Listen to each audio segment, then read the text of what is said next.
which will be followed by a work session tonight. If you have comments and want to have them read at this meeting and you're not in attendance here, you can submit those by email to the village clerk, and you may send those to the address publiccomments@vopnc.org. That's publiccomments@vopnc.org. And those comments will be read by the clerk or myself potentially at the end of our regular meeting. We have an interesting agenda tonight. We welcome all of those who are present with us and the many more of you who are listening and watching this live stream. Our village council members and most of our staff are continuing to operate in virtual mode as we have for the last several months. However, with me in Village Hall tonight, our village manager, Jeff Sanborn, our clerk, Kelly Chance, members of our technology crew, and a few residents, and including other staff members, Darren Burrick, Alex Cameron, Natalie Hawkins, Jeff Batten, and others, Brooke Hunter, in fact, who will be speaking with us a little later. They're all operating by virtual mode, most of them here in their offices, some from other places. I'd like to go into agenda item number 2, having called the meeting to order, and we'll go with our reports. Start with our village manager, Jeff Sanborn. Jeff? Thank you, John. A couple of things I'd like to comment on. The first is that I'm happy to report that we do have our new transportation planner on board with the village staff. Name is Genesis Herod. She started last week, and I know we're going to be hearing a lot more from her in coming months as we contemplate a wide range of transportation-related issues. I think everybody knows that the staff is busily working on our 2022 strategic operating plan right now, which includes the budget for FY22 and a 5-year plan beyond that.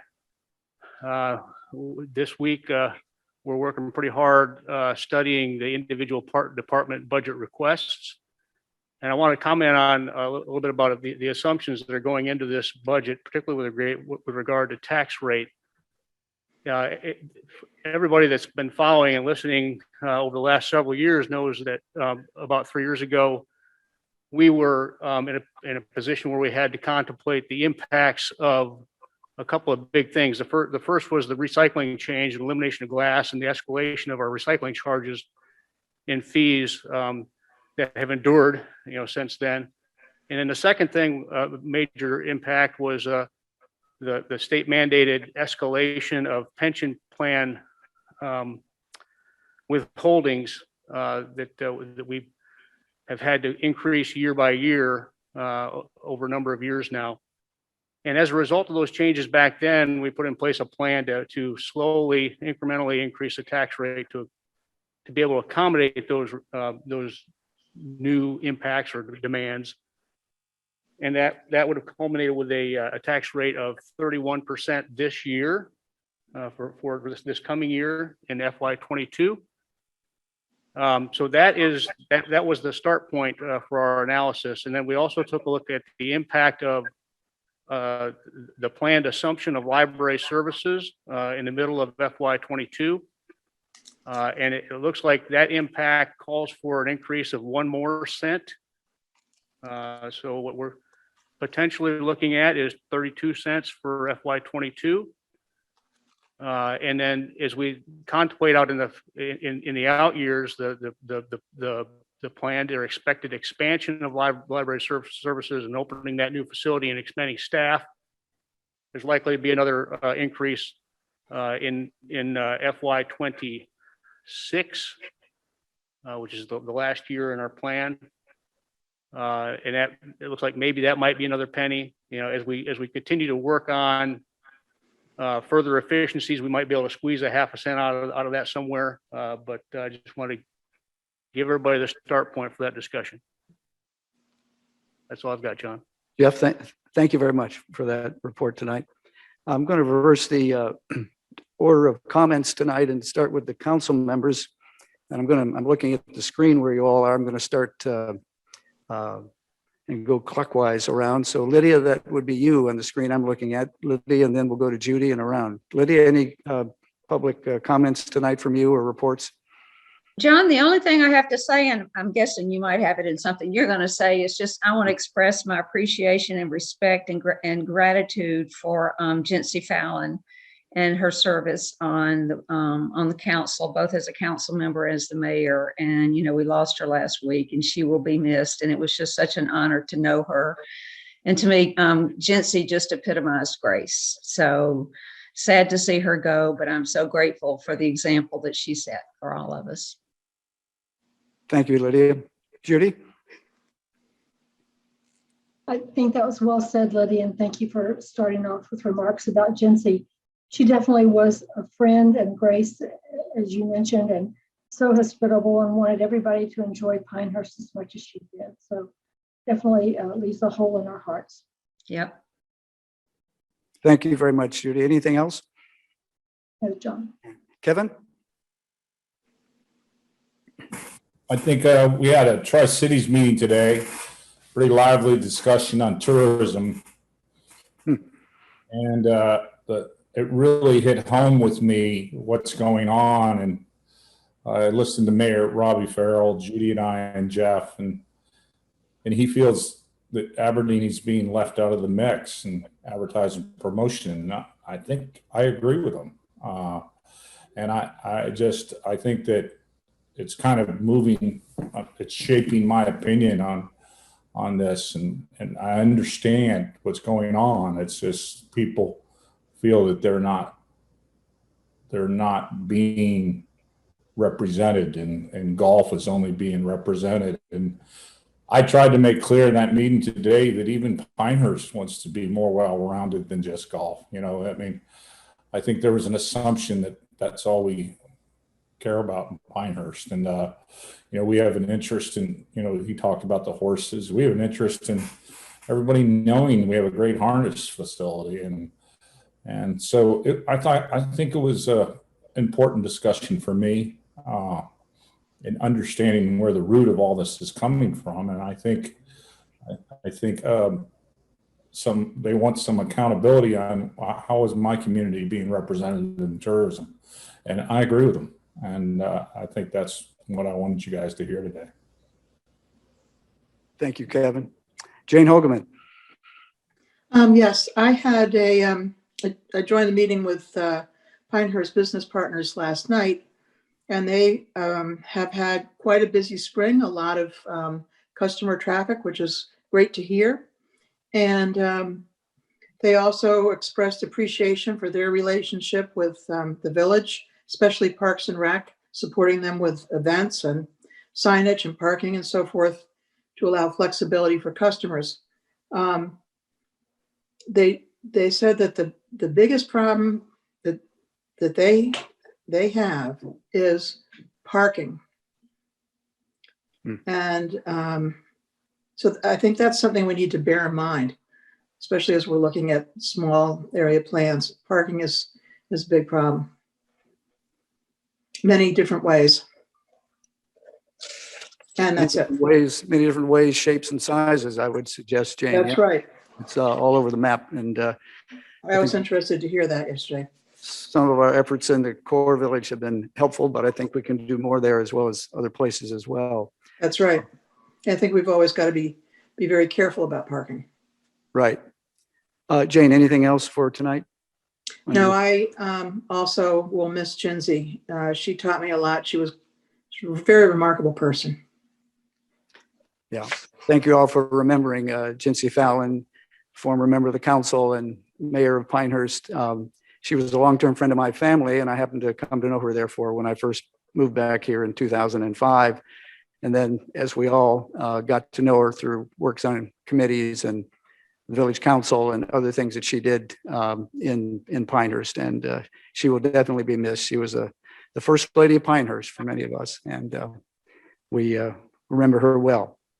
I have two other reports to make. One is that on Monday, I attended, it'll be a week ago, I attended a dedication of the Moore County Sports Complex north of us on 15501. And it's quite a nice facility there, as is our own community center here in Pinehurst. And it was nice to see the county stepping in and providing the funds for that. And I look forward to the way that Pinehurst and Southern Pines and Aberdeen and the Moore County recreation departments and community centers can work together on delivery of a host of programs, not the duplication of one to the other, but with efficiencies that I think can come from that sports complex and the facilities we have here and the plans of Aberdeen and Southern Pines as well. The other part of my report tonight is the fact that I want to review village policies regarding public comments at our meetings. And I want to reflect on such comments that we've had at some of our recent council sessions.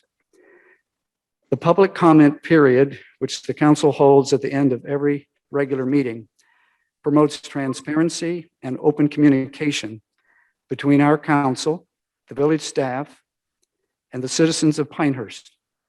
Public comments help the village to be more responsive to the concerns of our residents. While state law only requires the council to provide public comments once a month, it has been the long-standing policy of the Village Council of Pinehurst to exceed that state requirement by providing for public comments at the end of every regular meeting. We believe this is good policy and that it should continue.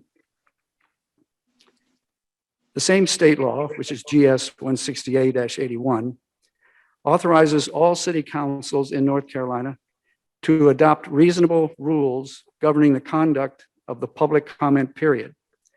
Some of those rules include fixing the maximum time allocated for each speaker, and our longstanding policy has been 3 minutes per speaker. Allowing for designated spokespersons to speak on behalf of large groups, supporting or opposing a particular local matter being considered by the council. Providing for the maintenance of order and decorum. Public comments should be directed to the council as a whole and not to individual council members. The council encourages every speaker to be respectful and courteous to others and to refrain from engaging in personal attacks and disparaging comments while speaking. Audience members should also be respectful and not interrupt speakers who have the floor. State law recognizes the importance of maintaining order and decorum during our public meetings, and therefore authorizes the mayor, if necessary, to remove any person who is disrupting or interrupting the meeting at hand. Finally, the council encourages every speaker to focus their comments and matters that are within the authority and the jurisdiction of the village of Pinehurst. Local government units like Pinehurst have no authority to make or change federal or state laws. No authority to make federal or state laws. Speakers who wish to comment on such matters are encouraged to direct their efforts to the appropriate state or federal forum. Furthermore, the village of Pinehurst is a municipality in the state of North Carolina. Village government intends to abide by the laws of the state. Council members take oaths to defend the Constitution of the United States and of North Carolina. To that end, village government has been following and enforcing the governor's executive orders related to the COVID-19 pandemic. And now I want to read from Executive Order 195, dated 24th of February, 2021, with respect to the governor's orders on the COVID-19 pandemic. This is Section 2 of Order 195. Face coverings. For the avoidance of doubt, this section generally requires North Carolinians to wear face coverings in public places, both indoors and outdoors. This section also authorizes law enforcement to enforce face covering requirements against individuals who fail to wear a face covering outside of the home without any applicable exception for the reasons and pursuant to the authority set forth above, the undersigned, that being the governor, has the orders as follows. Face coverings are required in public places.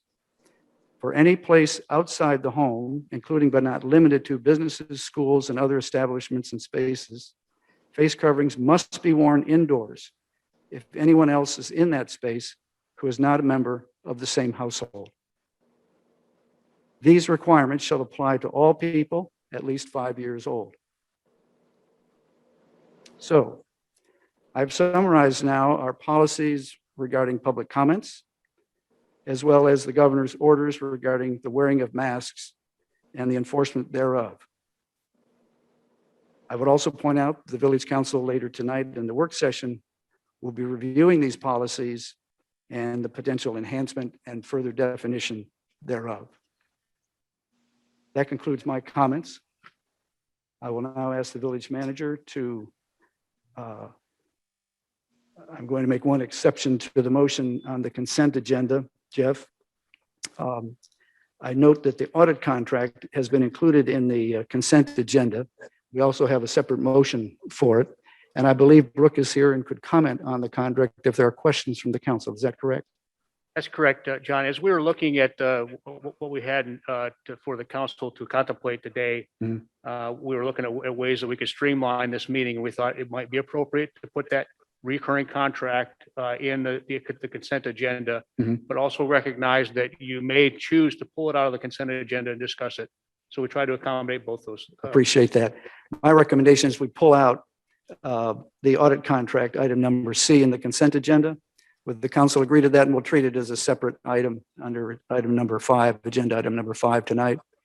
I see nods from the council members, so I think we'll proceed on that basis, which then leads us to the approval of the consent agenda, which would then be items A and B listed on the agenda. Is there a motion to approve the consent agenda? I'll move to approve all the items listed under A and B and considered routine on the consent agenda. Motion by Jane Hoagland. Thank you, Jane. Is there a second? Second. A second by Judy Davis. Thank you very much, Judy. All in favor of this motion, please signify by saying aye. Aye. Any noes? Motion carries unanimously. And we'll add that into item number 5, agenda item number 5. That brings us to agenda item number 4, which is a discussion and consideration of ordinance 21-06, the proposed amendment to the Pinehurst Development Ordinance. Jeff Sanborn. This is obviously a continuation of this agenda topic over, I think, 3 meetings now.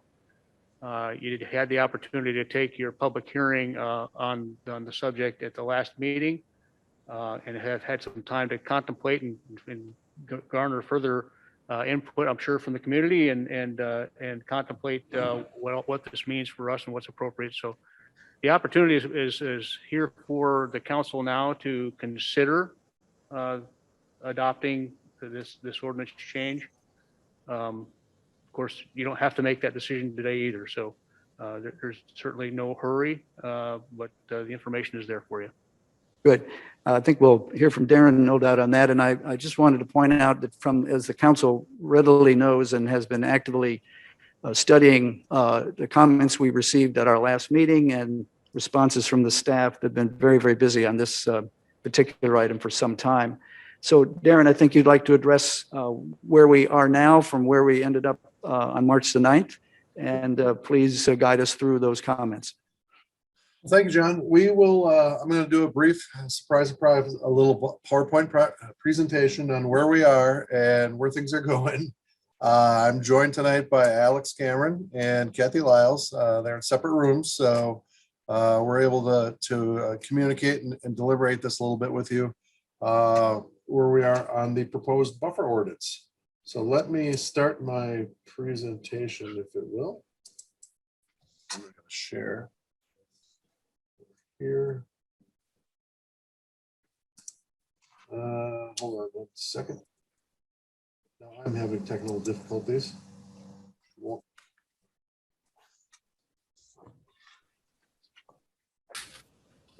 You see that? No. You can't see my screen yet, can you? No, we cannot. Why? For some reason, can't share the. All right, Alex or Kathy, can you go in the planning conference room and pull up the PowerPoint we were working on this afternoon? I'm sorry. I had the PowerPoint and it's never failed me from my computer yet, and right now for some reason it's failing me.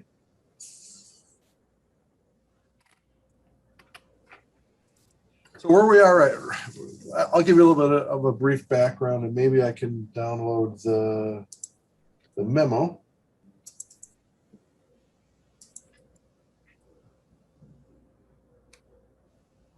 Well, I can't seem to share anything on my screen right now. Oh, here, I found something. We might be getting somewhere. I'm sorry. Yay. You can see that part. There we go. The memo. Excellent. All right, let's start with the memo. So since the last time, as you know, we had the public hearing on March 9th. We received a number of comments, and we got some feedback from council. Aaron, might you be able to expand the size of that document? Yes. Hold on once. I want to see. I think now that There's a plus sign, Darren, up above. Yeah. No, I know. I think I want to get back to the PowerPoint because that will be helpful. Got help coming your way, Darren. Bronson's in the office. So Bronson, I'm trying to read this. We're almost there. All right, so I'm trying to share this, but it wouldn't allow me to share before. Okay. So stop share. I will start. We could see it, actually. We We're can- almost. Point briefly. We saw the slide tray. Try screen 3 actually instead. Share. Yeah.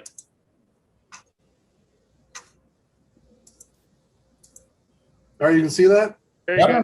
Hey! All right. Sometimes the screen one works better. Yeah, well, it wasn't allowing me to share it at all before, but now we're good. All right, there we go. All right, the proposed buffer standards ordinance. What we're doing is a continuation of the discussion that we had on the 9th, and it's proposed text amendments to section 9.5, 9.14, and chapter 10 of the Pinehurst Development Ordinance, and it really addresses landscaping development standards. 9.5 is kind of the more generalized version of it. 9.14 gets into the single family development process, and chapter 10 is where our definitions are. And you can see that we're proposing to make some changes. In order to implement this ordinance, we have to change some of our definitions. The proposed text amendments to section 9.5, 9.14, and chapter 10 update that again. This repeats what we previously said. 9.5 will provide for the purpose definitions, clearing and grading. That's it, where I highlight where I underline clearing and grading as a significant change from what we had before. And permits, tree survey requirements, tree removal standards, tree preservation credits, tree removal exceptions and violations.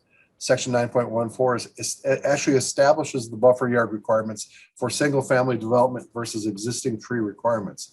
And as we get into the discussion later on here, this is where, all those ratios that we have for side yards, rear yards, side street, front and rear, and all that, that's what establishes the overall ratio and the number for how many trees have to be in those lot areas. And, based on some of the council discussion and some of the comments that we heard, we might be off. There might be some concern with some of that ratio, especially on the front. Then there might be concern with how we have them spaced for new plantings and trying to allow some flexibility and flexibility in the spacing requirements to allow additional groupings. So we'll talk a little bit about that later. Chapter 10, again, the most significant change is relative to the definition of development, which we're proposing to adopt the statutory 160D definition. Objectives, again, to enhance the current landscaping buffering requirements within the PDO in line with the recently adopted 2019 comprehensive plan. Really what this does is create buffer yards for developments It helps to maintain our tree-lined streets. It updates the landscaping standards for single-family development. When I say it updates the landscaping for single-family development, when people talk about the ordinance and how we have it set up, we currently have a landscaping ordinance for single-family development, and we'll get to it on the next slide. But so it's not the concept of landscaping or buffering is not new for single-family. We currently do have that standard in place. I think what's significant in what we've done with our particular ordinance proposal is to allow the credits for the existing qualifying trees to meet the landscaping requirements. And this credit, we think, it's innovative. We think it provides a great amount of flexibility in how, in giving you credits for not having to plant trees on your lot. And we give you, the larger the tree that you have, the more credit we're going to give you. So we think that's a very good and innovative part of the ordinance. And I underline this for emphasis: tree removal can still occur under this. There's nothing that prevents you from removing the trees as part of development. What the ordinance does is it creates a standard for development. So when you come in and you need to get a development permit for us because you're doing a development activity, we're going to take a look at it and see how this ordinance applies in that situation. Here are the current landscaping requirements. Again, as I've stated before, we do have a current requirement. You look at the R5, R8, and R10. Those are smaller lots that you're required to have 4 trees. R10 is probably where we have the lion's share of the lots in the community. Then you got the R15, R15, R20, and R30. That's 8. And then R210, the large, the more ETJ size, that's 16. We also currently have the foundation requirements where you have to have foundation plantings around your entire house. And then we require your mechanical units to be screened. The approach, again, this approach, we think it's a relatively simple approach. We simply look at the yards. If you look at the diagram on the right side, we look at every development and we divide it up into different yards: the front yard, side yards, and rear yard. And what we do is we do a simple calculation, and we say that based on the calculation that you have, if you're 100 feet, if you're 100-foot yard, you apply a 15-foot standard to it, and that's the amount of trees that you have to have in the front yard. And then the ratio changes in the side yard. I think it's 1 to 35. I think it's to 1 to 20 in the rear yard. So basically, it's a pretty straightforward, simple calculation to do. It establishes the overall number of trees that have to be in that yard. And then there's a maximum spacing along that yard to try and preserve that buffer requirement. The credit is where things get a little bit more interesting, in that we then allow, in order to incentivize retaining that existing more mature vegetation, we allow existing trees to be grouped and spaced differently than we do with the new planting requirement. We also, along the frontage, we currently allow a credit of 20 feet for the driveway allowance. Here's the approach again. We adjusted this. This has adjusted based on some comments that I think we got from council. We started with a front buffer yard, we had side, and we had rear buffer yards. There was some concern about what does that mean on a corner lot? So we simply identified a side street buffer yard, which, as you can see on the diagram to the left, showing what that side street buffer yard, what it looks like. It's along the street, so it retains the same ratio as the street yard buffer. And again, as we'll get later into the conversation, if council thinks that 1 to 15 is too much, it's a ratio that can be adjusted. All these ratios can be adjusted. These were the ratios that we put something up. We looked at the 1 to 15. We thought the 115 would create that street line, that more heavily street lined environment. So that's why we went with that 1 to 15. Again, staff is open to any approach. We just need some solid direction from and a consensus from council which direction to go. The approach, in order to incentivize retention of existing mature vegetation, the proposed ordinance allows an applicant to receive credit for the required number of plantings for existing trees. And I think we've talked about this ad nauseum at times, we have a pretty good credit system in here, and credit will be given for any trees preserved that are greater than 16 dBH at a rate of 1 tree per every 4 dBH. So again, the larger the tree that you have, the more credit that we'll give you. The ordinance will give you, I should say. Clearing and grading. We just left this in here because this is a really significant slide. This is a significant part of the ordinance that we're going to be. If you have a vacant piece of property, and you want to come in and clear cut, again, you can clear cut all to your heart's desire, but you're going to come in, you're going to get a clearing and grading permit, and we're going to make sure that those buffers are retained, because once you start, when you start clear cutting like this, you're starting to open up for development adjacent to you. They're no longer buffered from this development or from the road or things like that. So that's why when we talk about starting to buffer other areas because of a vacant lot like this, because the adjacent properties are impacted by the development of this property or by the clear cutting of this property. That's why we have that standard in. What the ordinance builds in, it says that if you have an active subdivision plat coming through, or you have a major site plan or minor site plan come through, that will take precedence over something that we don't have an active application in for. So I know we'll probably have some discussion about that later on. Staff proposed minor modifications. Now, the ordinance that you have before you that we placed in the Novus agenda has some very minor modifications that we placed in the document based on some of the comments that we had from the council from the last set. Again, these aren't very significant changes, because we thought that any significant changes we should get a little bit more council direction from you before we're making any of those significant changes. But these are the staff proposed minor modifications that are shown in the ordinance currently.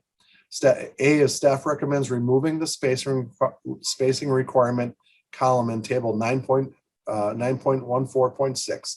This has created confusion for many, although it's equivalent to the proposed language. So you remember that extra column that was sitting in that table that I think it was the off center column.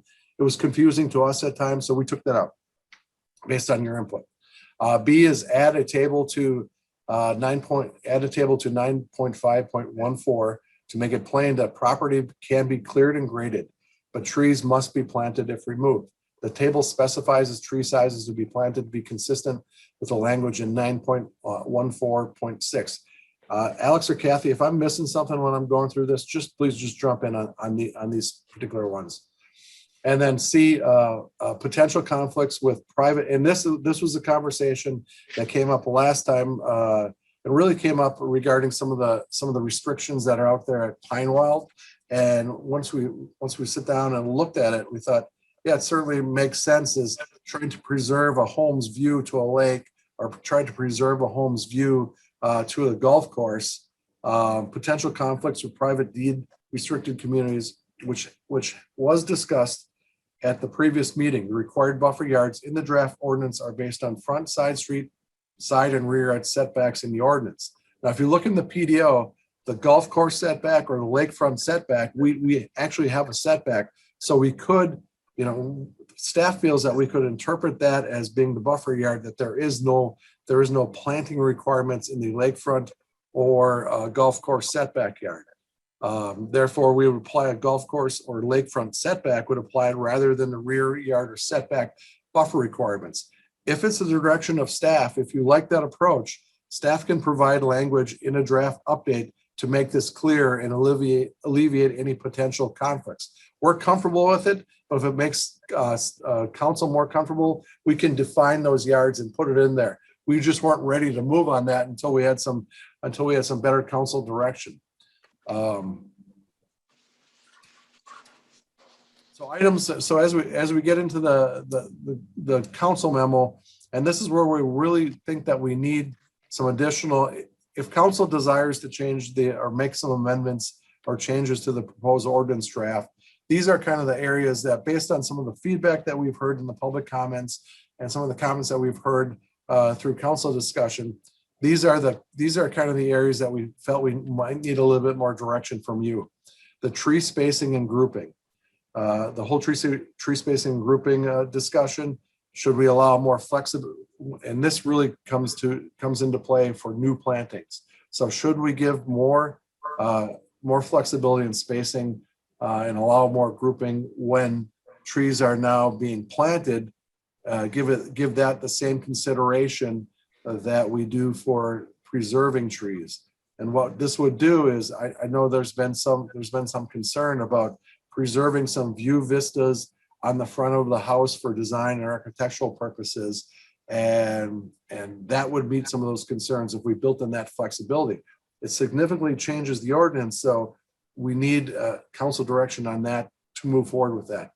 The street frontage ratio of 1 to 15 on the single driveway credit.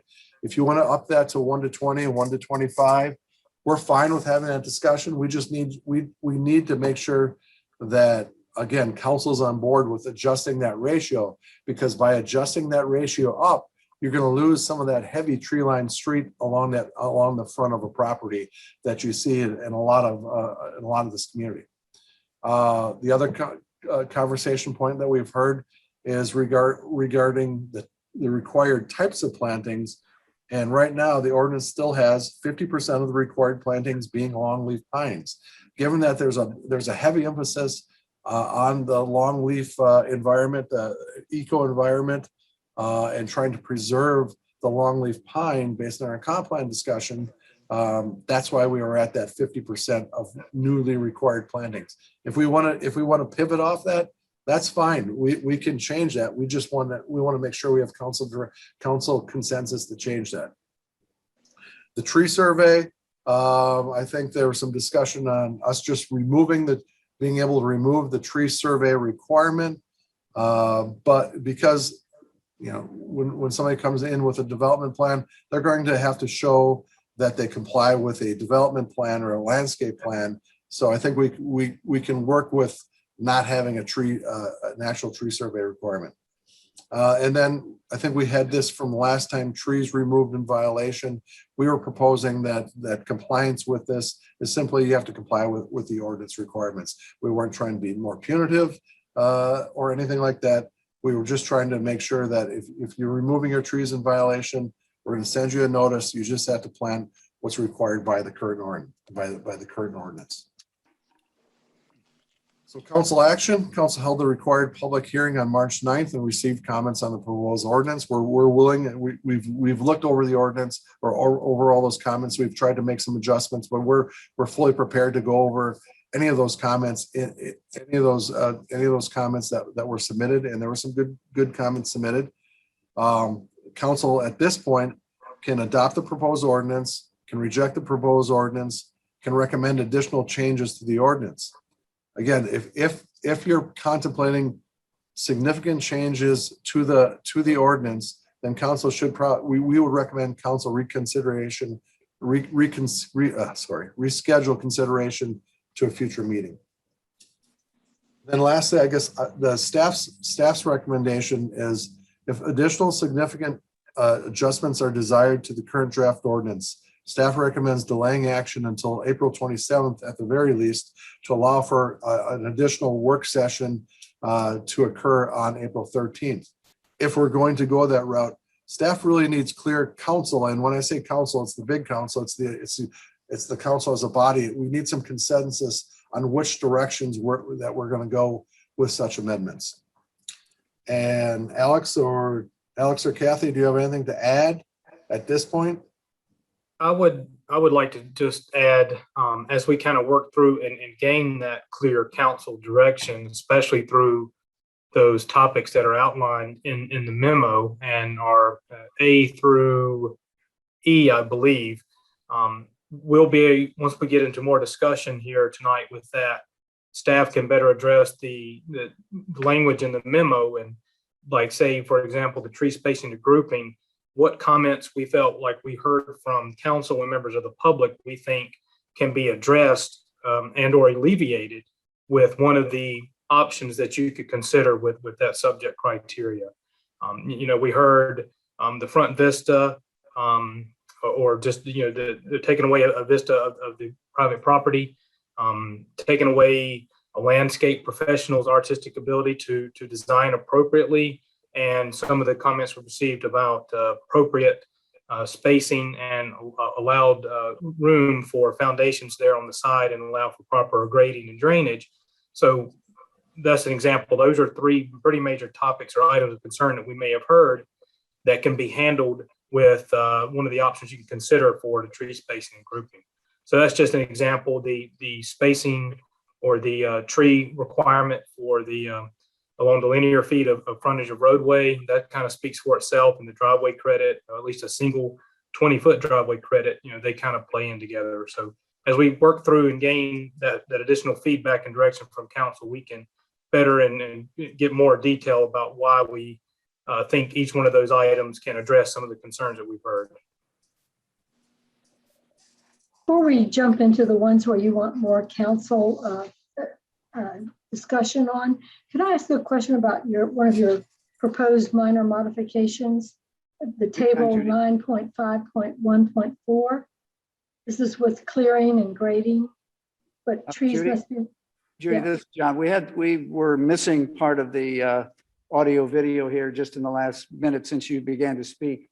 You're Okay, back now, would you mind starting from the beginning then, please? sure. I have before we jump into the things that you want council direction on, I just have a question about one of your minor modifications that y'all are proposing on the first page of your memo, Darren, point B at the bottom there. A table has been added to 9.5.1.4 to make it plain that property can be cleared and graded, but trees must be replanted if removed. Is there a timetable associated with this clearing and grading? Because some of the things that I've heard from citizens in the past is that somebody comes in and clears a lot and then they don't build for quite some time. Or sometimes there's even a shift in ownership of the properties. Do we have any kind of timeline associated with this? I'm gonna turn it over to the PDO expert, Alex. Alex, is there a time, what is the time frame on having to complete the landscape plan? Is there, how many months do they have to install that? Or is it that they have to provide us with a bond until it gets installed? So what we would do in reading of this, we're creating basically a development permit. And so the clearing and grading, by meeting the definition of this proposed draft, you would require a development permit. So we do have a term of a development permit that would be open basically for 365 days. And until at which time you need to come into compliance and close it out. And then we do the final zoning inspection, which would mean you are in compliance with the submitted landscape plan or application that you provided us. Okay, so once I clear that property, I've had essentially 365 days a year to make that happen. But sometimes we know there's been a change of ownership in there. And then now a new clock gets started for the new owner. No, they would still go back to the original development permit and the time frame based on when that development permit was approved. Ownership will not change the length of the time frame to comply. Okay, all right. Thank you. Appreciate that.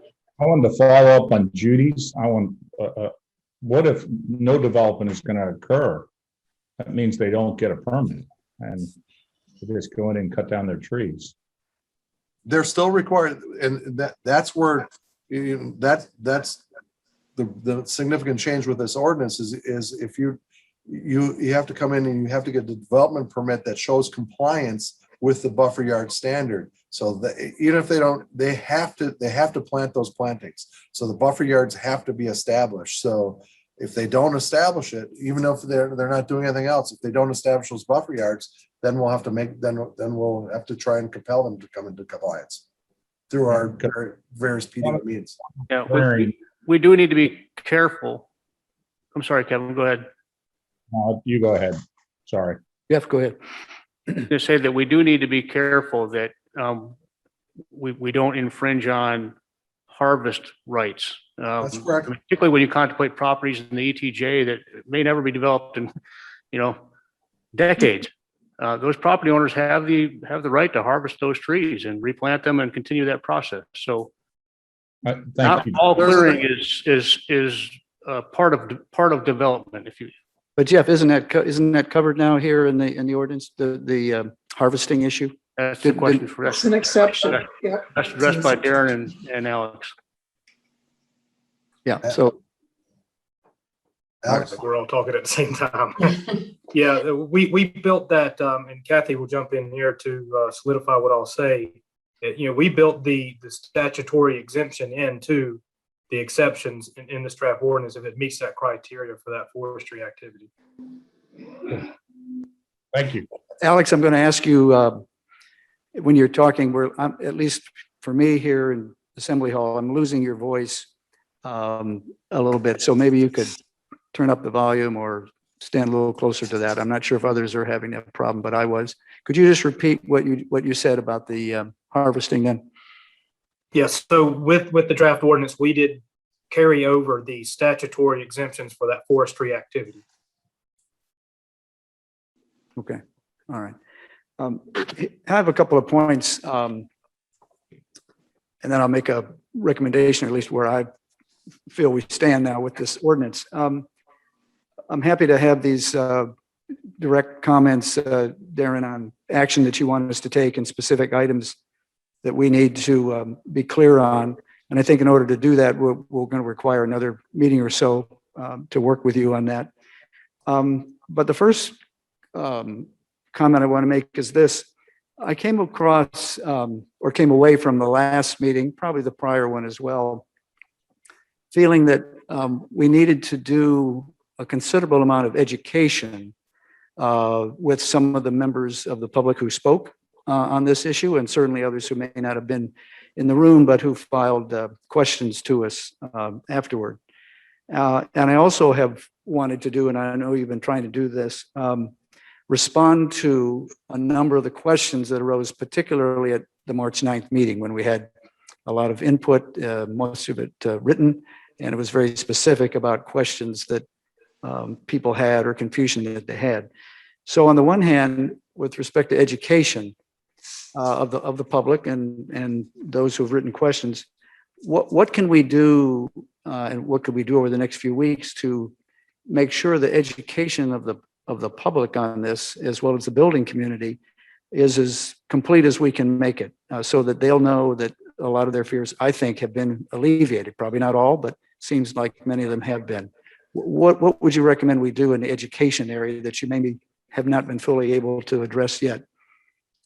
Well, beyond, I think we've done a pretty good extensive job in our explanation with our PowerPoint and our explanations that we've had in our council memos. I mean, we could probably do some type of FAQ, and that might have helped with a bunch of, one sentence topics that we've heard and just respond to it in some type of document. We could do something like that. We did that for the moratorium. I don't know if it was helpful, but we could do something like that. I think we continue to educate and meet with as many people as we can on the topic. I mean, we had a meeting last week, or was it earlier this week, Alex, with the home builders? Last Tuesday. Last Tuesday. So we've met with them.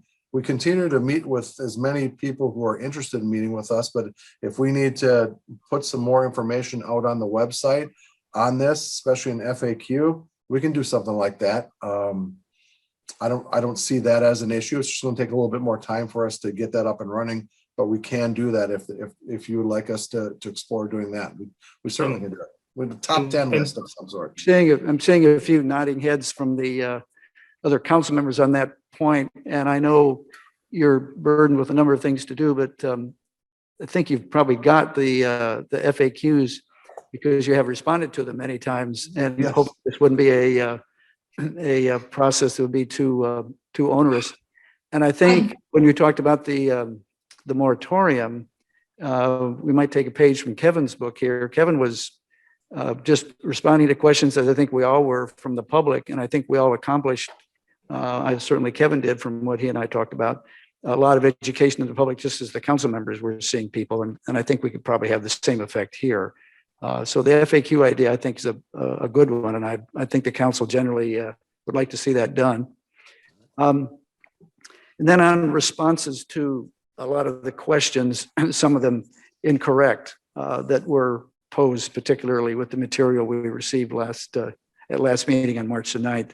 Are you fairly confident we've corrected that information? Obviously, the FAQs will address that as well.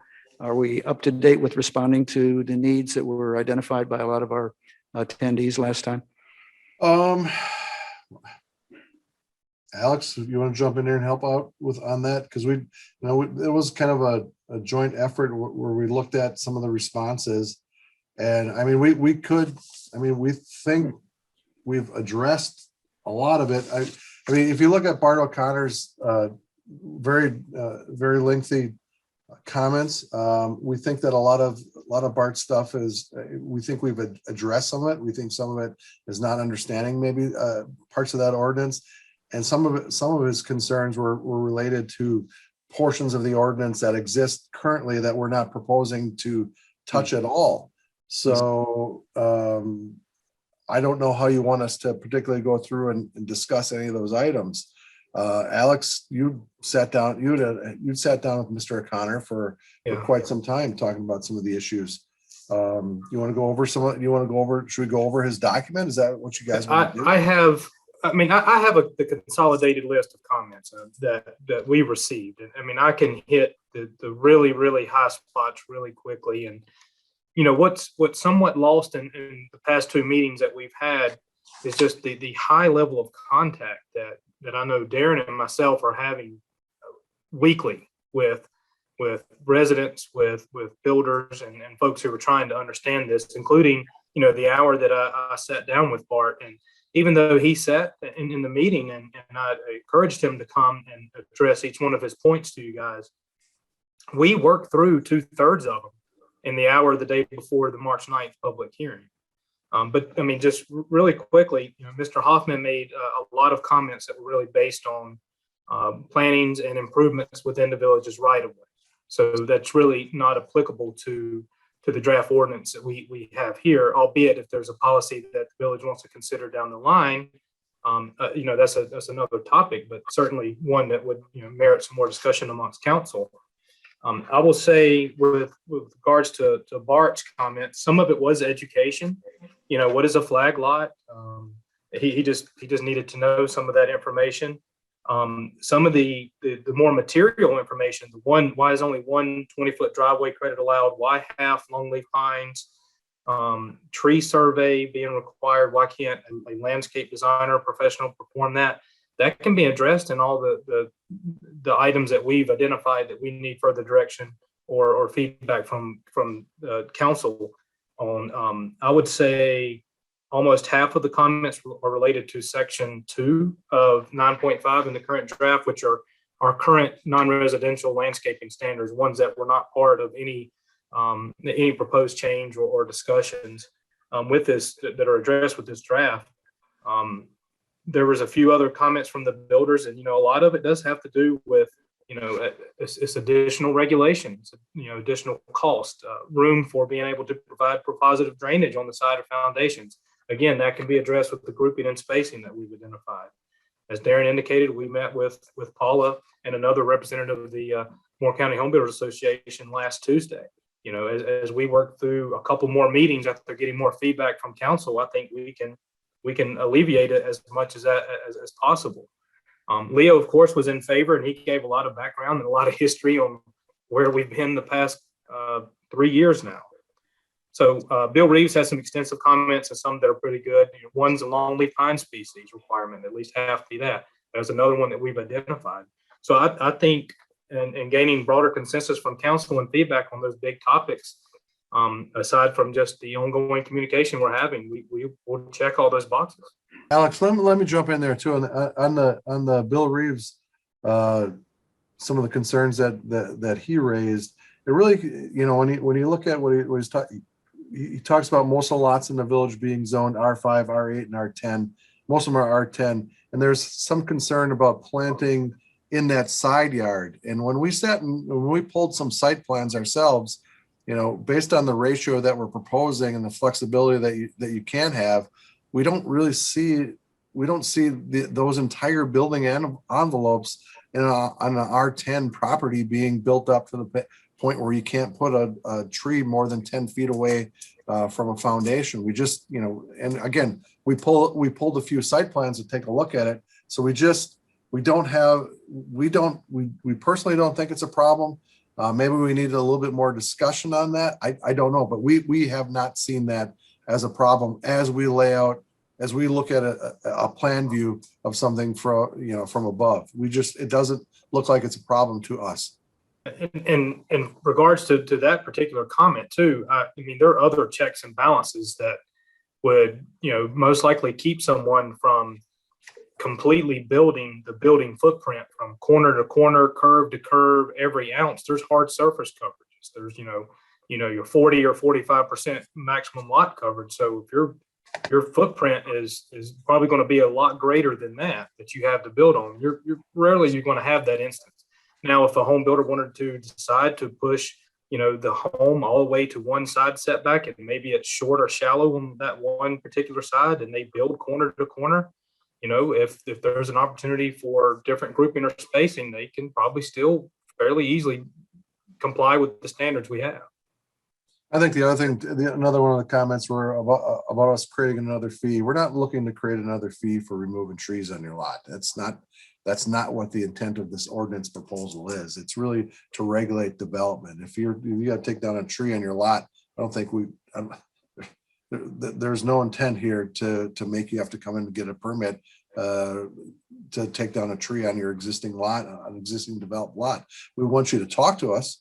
We'd like to make sure that everything's okay, but we're not looking to create another permit for something like that.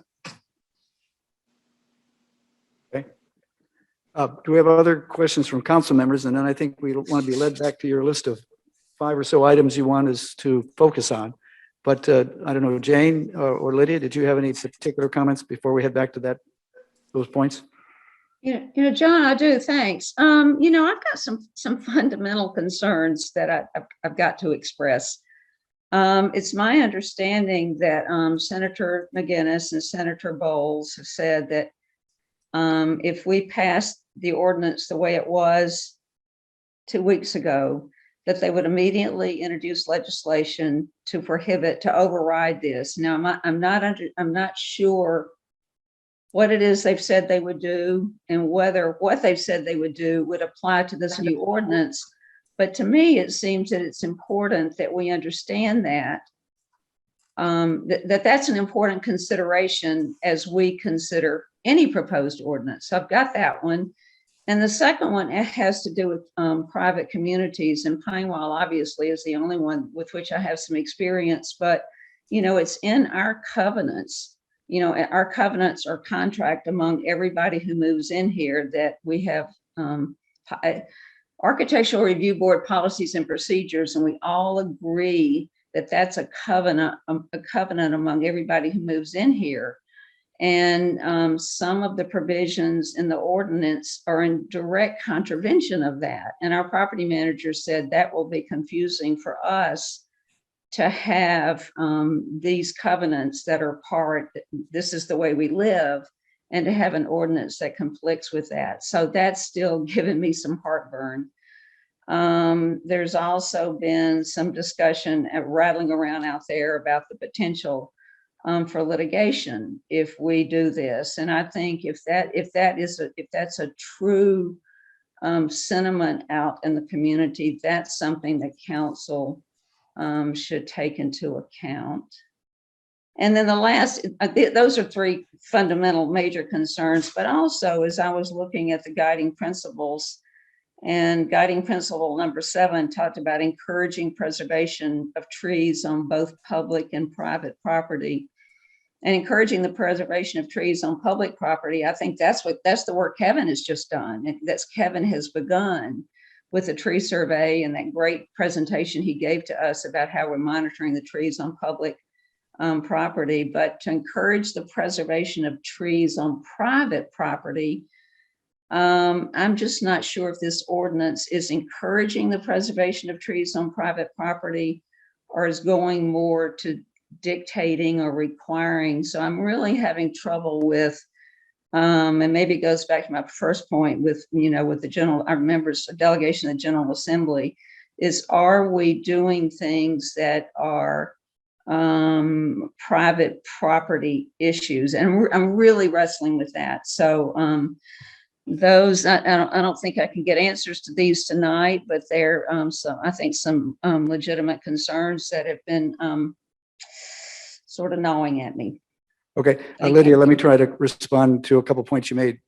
Towards the end of your comments, you referred to Kevin. You're talking about Kevin Brewer, I think. Kevin Brewer, I'm sorry, Yeah. because yes, Kevin It's Brewer, so, thank you. For the record and the people. So Thank you, Kevin John. Brewer, who made a presentation to us a couple of months ago, very helpful in that. On the first point you made, however, and it relates to my comment to Darren about education. We have some education to do with our delegation to the General Assembly. And I think that is something we need to get active on now that this ordinance has been changed significantly in some ways and it's evolving along. And that's one of the things I would propose we do, which is leading me to the conclusion that we need to keep working on this through April. And Darren had a kind of a schedule up there. We might try to abide to that. But I do think we're going to need more time to work on this. Let me switch over to Jane, and then if she has any comments, and if not, we can kind of work through this list a little bit. And Kevin Drum, I see you as well. But Jane, do you have a comment? Yeah, I'm very pleased with the way that the ordinance is shaping itself, and I think it's falling into place in a much better way, and it's going to be a lot more workable and understandable. So I think there really has been some excellent progress on it. I've got, various little bits and comments and questions and stuff. Lydia, my understanding is that point C on page 2 of Darren's memo goes a long way to alleviating any conflicts between the village ordinance and at least Pine Wild's private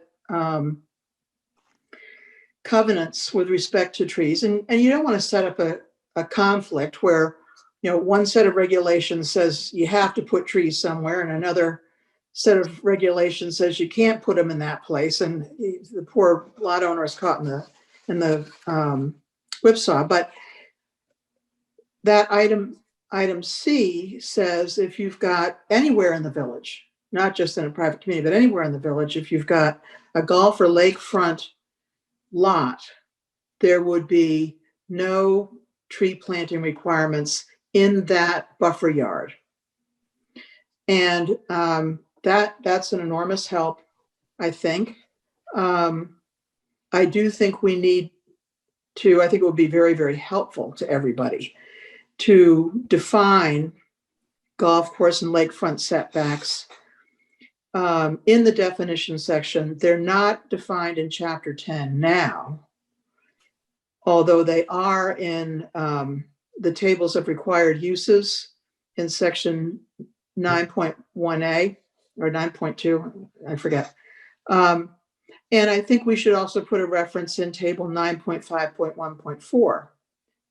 I think it's just helpful to the reader, but I think that goes a long way. And the other little place for doing something about that is on spacing for trees or spacing or grouping for planted trees.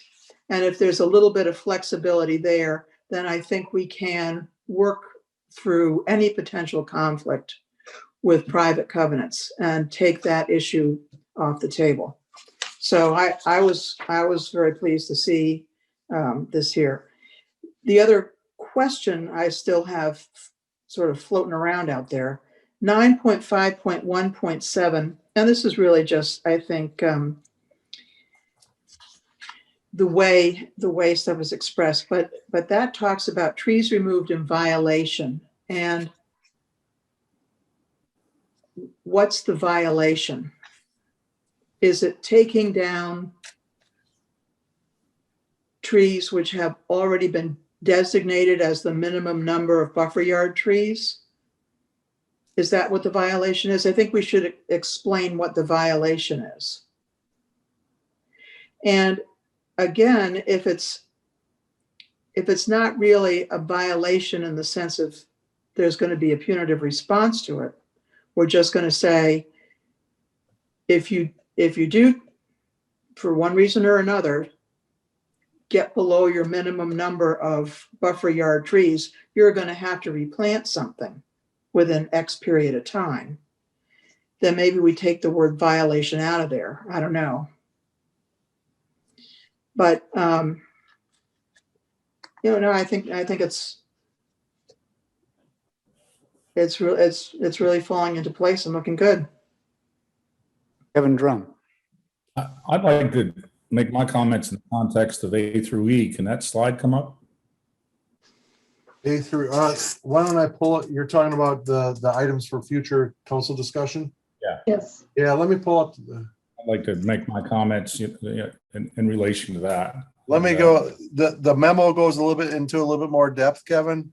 Where we. I like the simplicity of the slide. And You like the slide? Okay, I think I closed that. sorry about that. I know you don't want to be putting it up, do you? I gotta find it now. Yeah, I'm sorry. But No, I stopped sharing and I wrote once down again. thoughts. So I wrote down my thoughts A through E, and I need the slide. Is that it? Is it up? Yeah, well, all of them are. Just find Okay, that. that's the start. Tough night for the electrons. I don't know why I'm having this problem. I think it's the next. The next one. The next one. Yeah, right there. That one. There we go. There we Yeah. are. Bingo.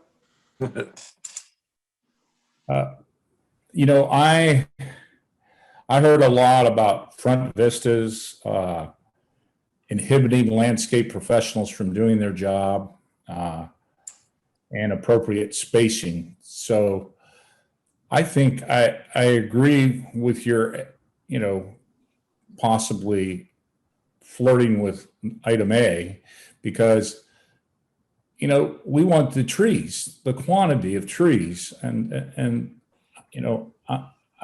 I'm not obsessed with the spacing, but that's just my personal opinion. But I think there's a fact that I've been coincidentally, I talked to people that just moved here. I've had 3 people just out of the blue say they moved here because of these beautiful longleaf pines. I mean, it's like they were sent here by you, Darren. Tell me that, but it's incredible how important these longleaf pines are to people, and our identity is these longleaf pines. And I just found that coincidental. I wanted to tell you. And then on item B, street frontage ratio, 1 per 15 feet in single driveway credit, you could expand that. The circular driveway seems to be the issue, or 2 driveways. 25 foot would eliminate that. Would eliminate that as being an issue. So I think that it wouldn't give you. I'm sure a circle driveway uses more than 25 feet, but at least it gives it some leeway and allows for that, because I've heard that issue a lot. The 50% of required plantings being longleaf pines, I've heard people, like I said earlier, not agree with that, but I've talked to experts and they agree with that. That is the indigenous tree here. That is the tree that belongs here. I think you're being generous by saying only 50%. So I want to say wholeheartedly agree, even though I'm getting pushback from a lot of people I know on this. D, on the tree survey, I really think I could have used it. I had a tree survey, but I didn't get comments on construction traffic and stuff like that. But I also see the points of the added cost of the tree survey of the expert, and landscapers should be able to do it. But I was thinking of an easy solution. force them to be educated by a real arborist, tree person. Like, we could pay for a class, and all they have to do is take that class and understand, what these professional arborists are saying. I'm listening a lot to Jeff Cutler. Of course, I'm listening to Kevin Brewer as well.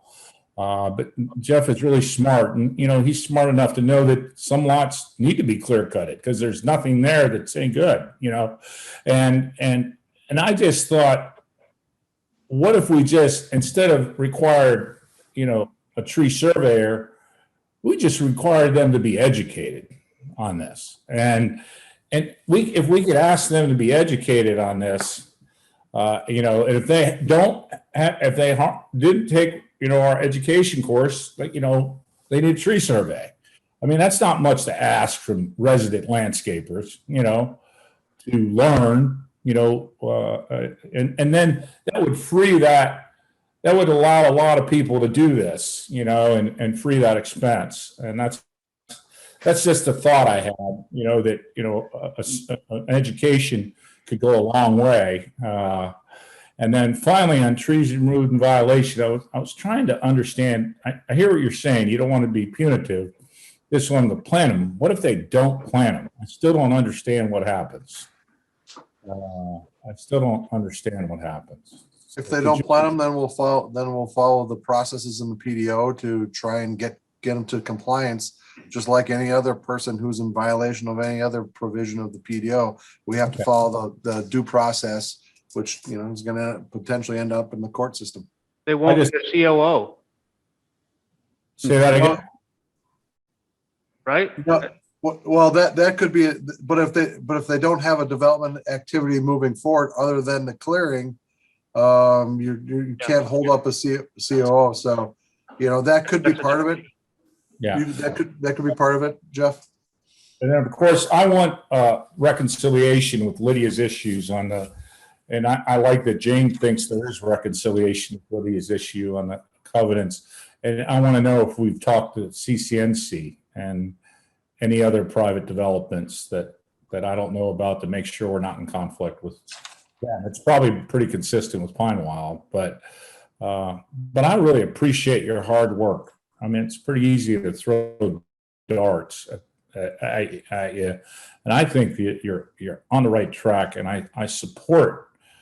And I find it interesting that we've heard a lot of people speak up against this, but for at least 6 years that I've been serving, or 7 years on planning and zoning, there was nobody there that had been telling us for 6 years to plant more longleaf pines and preserve more trees. There was none of those people came.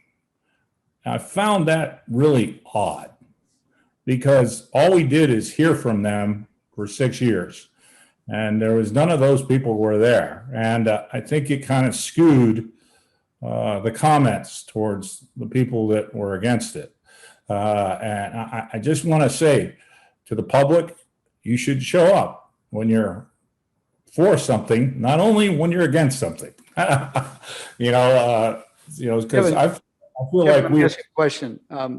On the tree survey, I think you said you would support retaining that requirement of having a survey. Is that correct or not? Did I hear you right? Well, what I was trying to do is come up with a creative solution. I don't want it to go away, but I see it's problematic that a landscaper is not qualified to do a tree survey.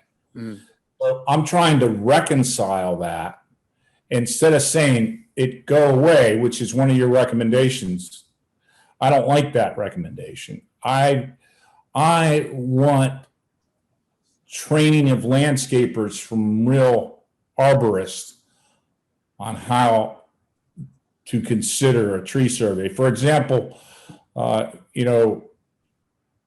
they understand root systems and know where construction traffic should go. And I think landscapers wouldn't mind taking a little hour course to be able to do that tree survey. So I'm trying to reconcile the roadblock that people have that hiring a tree survey guy is expensive. Mhm. And I thought we could educate our local landscapers,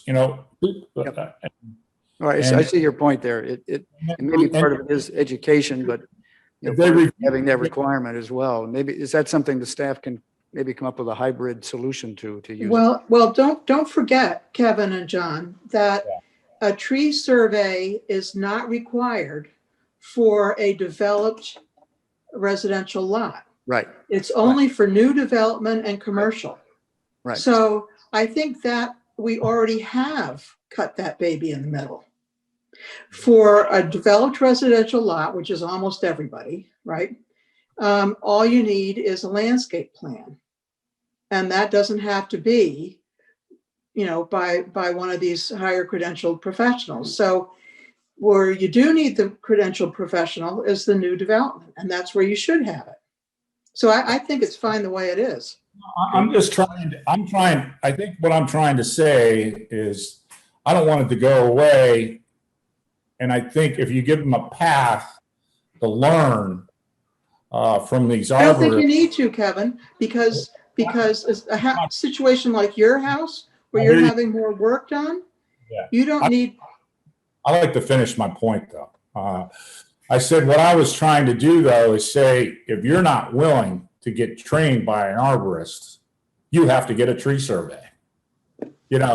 So I'm trying to find something in the middle, Darren. Does that make sense? Like if you're not willing to get trained by an arborist to understand this issue, and you don't have a certificate from us, no, we're not going to accept you as doing the tree survey. But if you do, we will. And that would mean some people would refuse to be educated and they would need a tree survey. So I'm trying to deal with the fact that a lot of construction people are upset that they can't use their landscaper that probably is qualified to do this, but we need to make sure they're qualified and need them educated. So I was just trying to bridge a gap, and I hope I clarified it. Hey, Kevin, I think we see if that. I could just, Alex? while we're kind of on this topic, I could just pose one option too to consider, and this is something that Darren, Kathy, and I talked at length about last week. And Kevin, to your point, I think we all understand what you're saying. I think from a staff perspective, it would be very difficult to validate whether or not someone has and who is qualified to. I mean, you mentioned an arborist, but we can talk about that further. But one of the things in crafting the language in this draft for the tree survey and make it a requirement was really to validate what's existing on the site. So if you're one potential option to consider is a tree survey would be required if you're proposing to receive credit for existing vegetation on the site. That's how we can validate the location and the size, diameter, breast height. However, if our end goal is to for you to preserve, the existing vegetation, would it then be easier for someone to just say, no, I'm just going to plant something around, and so they forego the cost and the time to have a tree survey prepared for that? Well, I want a tree survey, but I thought we could educate our local landscapers how to do a tree survey. That's what Maybe that's something that Kevin and, I'm sorry, that Darren and Alex can think through. Alex has given some thoughts right here on it. I would just make the comment that I think that's a daunting task. Mhm. Because anybody with a pickup and a trailer and a lawnmower is a landscaper and a magnetic sign on the side of the truck. I mean, we have the gamut of landscapers in our community, and you have some very fine landscape firms that could be terrific arborists in their own right. I just think we got to remember the lowest common denominator that we might be serving here, and maybe education is a way that we can bring them up, but it's got to be something that they can consume on YouTube, not necessarily take a class in how would these guys know compliance. I mean, I think it's definitely good to be aspirational, Kevin. I just think it practically falls apart, though, in terms of trying to administer it. That's fair. I just was trying to, I'm trying to resolve the public issues and make sure that, as Lydia said, that we don't have any fights on our hands. And I want to add also, we're creating value to that house in these requirements. And I hope that point is made more. I think the value of a home is much better when it's properly treed, and the resale value better. I'm sure the first occupants of those new homes on Medlin Road, they loved their home. But then when they want to sell it, it probably would have sold for more if it was well landscaped, in my opinion. And I'm not an expert in that, but I think that's a probably accurate statement. So I just wanted to throw that in, and I think I've made my points. I was just trying to reconcile something and creatively, and and I think we should have some. I think we've got that. The village manager has a comment here. He's been doing some research, I think. Go ahead. Just a couple of comments. I'd like to comment on both B and D. I guess I'll start with B and come back to D. It occurred to me while listening to the conversation here that we're hearing a lot of concern, particularly about that 1 to 15 foot requirement on the front yard, and in particular on particularly small lots. And I think, Kevin suggested one way around it would be to go to 1 foot per 25 feet. And that's certainly a workable alternative. It might also be helpful to recognize that the depth of the front yards are different on the different size lots. I mean, you got a lot more depth to work with on an R30 lot than you do on an R8 lot, for example. And it's a lot easier to achieve a 1 per 15 foot linear spacing, or given the the width of that lot on an R30 lot than it is on a R5 or R8 lot. So maybe the right approach is just to have a different standard for different size lots. I mean, that's a little bit more complicated, but it could fit in a in a table of dimensional requirements pretty easily. For example, I'm pretty confident that we've heard the concern about circular driveways and whatnot. With an R30 lot, I don't think there would ever be a situation where you couldn't achieve it 1 per 15 feet, even with a circular lot, a circular driveway. It's all about how you space them and where you put the trees. I mean, you're not going to occupy all of that frontage with 2 driveways. It's just not going to happen. I mean, unless it's at a lot at the end of the cul-de-sac where you're not going to get 2 driveways anyway. So there's that. With regard to the tree survey, I think that what's important with regard to tree survey is accurately identifying the species, accurately identifying the size characteristics, and then what many of us may not be thinking about is also accurately locating that tree on a lot diagram. And that's where the word survey comes from. Yeah. And I think that's why you can't just have necessarily a landscape designer, a person that's just picked it up as a trade, necessarily qualified to do this. And if you really think about it, it creates value for the property owner, I think.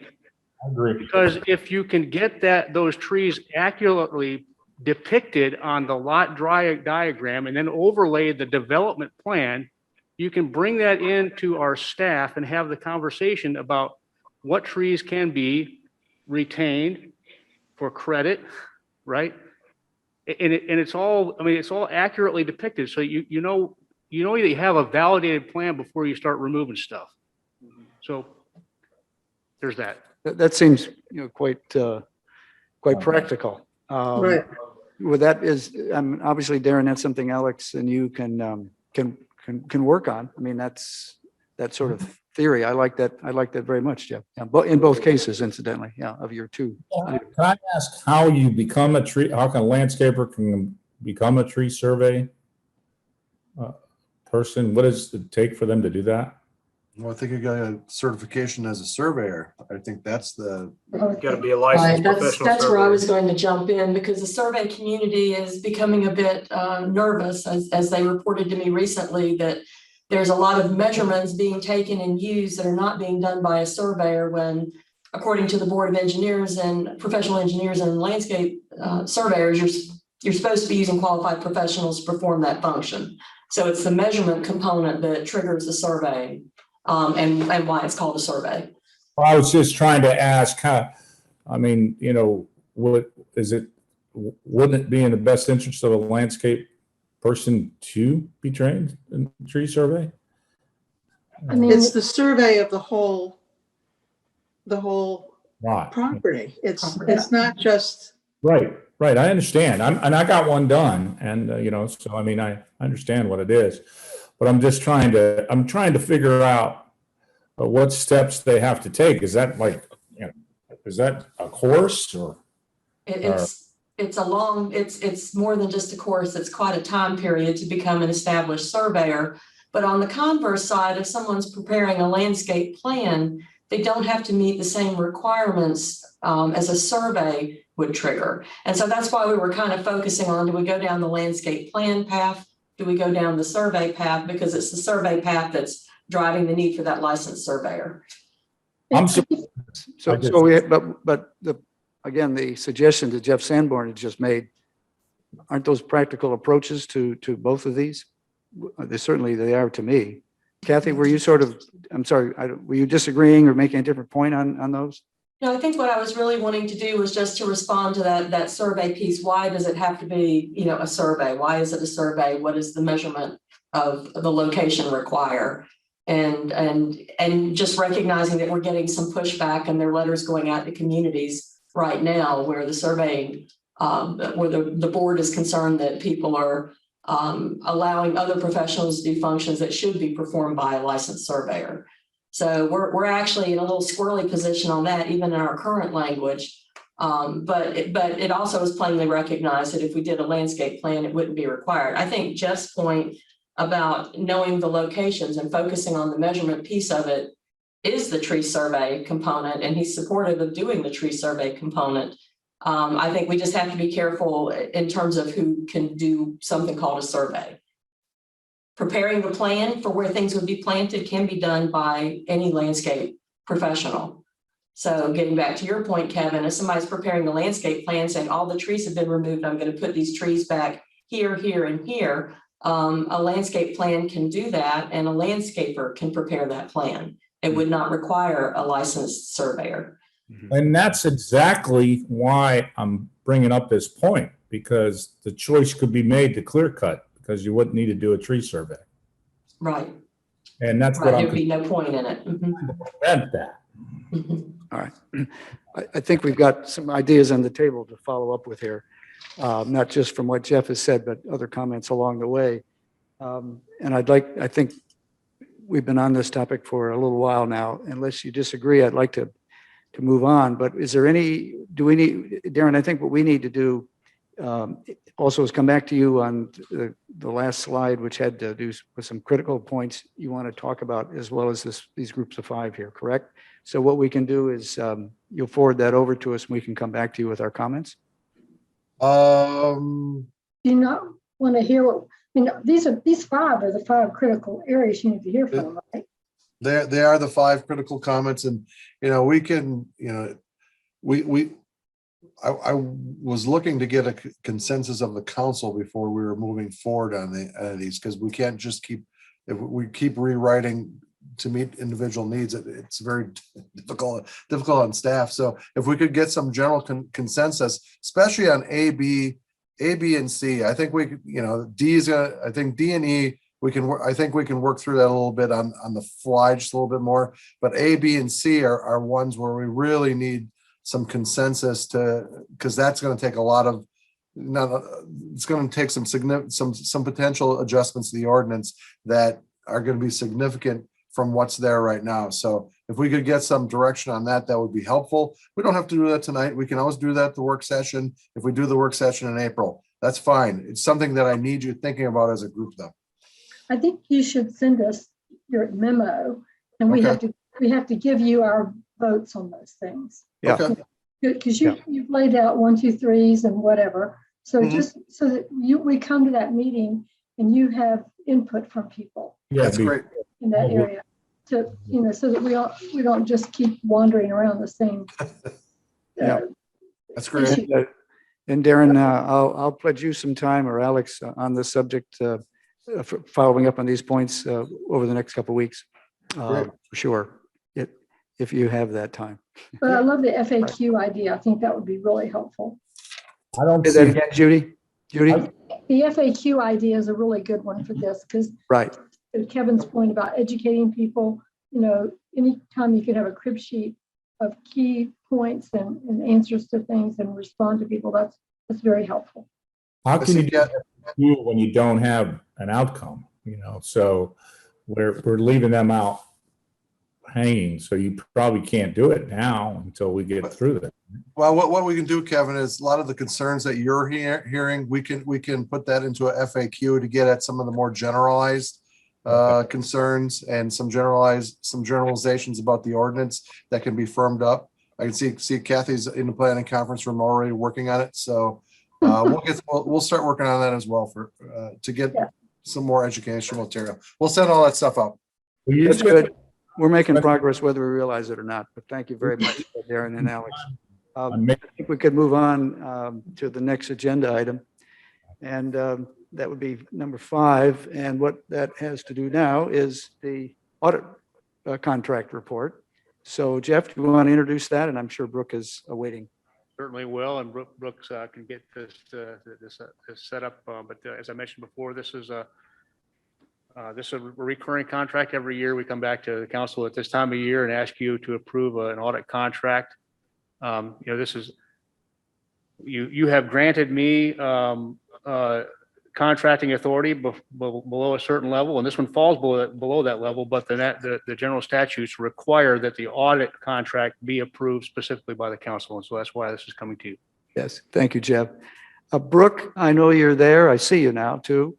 And I know there were a couple questions earlier in the week about the contract, and maybe for the general public, you want to address those, and we'll take any other questions that the council may have. And what would you like us to know? Perfect. I'll give you a quick summary and feel free to ask any questions you have. So as you know, we are required to have an external audit each year by an independent CPA firm. So we are recommending using our current auditors, Dixon Hughes Goodman, for this upcoming year. There are no significant changes to the terms of the contract. The proposed base fee for this year's audit is $30,180. That is a 3% increase from prior year. As you can see in the memo, which I can share with you, bear with me one moment, and I'll share my screen. Perfect. As you can see in the memo, just the history of increases over the past few years, we average about 1.5% increase, which is in line with CPI. So last year, the contract did not have an increase. As of the time that I was writing this memo, I was not anticipating a single audit. I still don't anticipate a single audit on the state side of things because we received some funding below $500,000 for Powell Bill program this year. We spoke about that at mid-year, the fact that the state reduced their overall Department of Transportation budget, which reduced our allocation. So I'm not anticipating that we'll receive any additional state funds, but we may by the end of the year. And if so, if we exceed the $500,000 threshold, a state single audit will be required. Also, I do want to at least mention, in light of some of the information we have seen related to the American Rescue Plan funding that may be coming, that may trigger a federal single audit, but we're just not sure about the details of that yet. So I wanted to at least mention it. Staff we do complete our financial statements and prepare those financials in-house, as well as prepare all of the required audit schedules. And so we are able to maintain a reasonable audit fee instead of contracting with an auditor, an audit firm, CPA firm to prepare those financials. So at this time, I am recommending that you all approve the audit contract, but I'll be happy to answer any specific questions you have. Brooke, would you explain just a little more detail what a single audit means and why we're on the threshold of that? It's in your paragraph here, but tell us a little more about what the single audit means. And would that come into effect if we receive certain federal proceeds from the Recovery Act, which I think we are going to get some, but maybe that doesn't apply to this. But perhaps you could answer that question for me on the single audit. Sure. The single audit is related to state and federal funds that are received, and it's based on the funds that are expended in the year.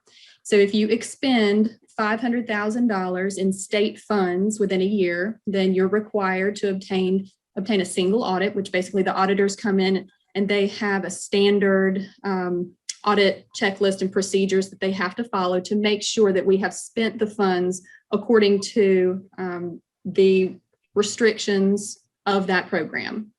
Then on the federal side, I believe the limit is $750,000. So if you expend $750,000 within the fiscal year, then you have to obtain a federal single audit.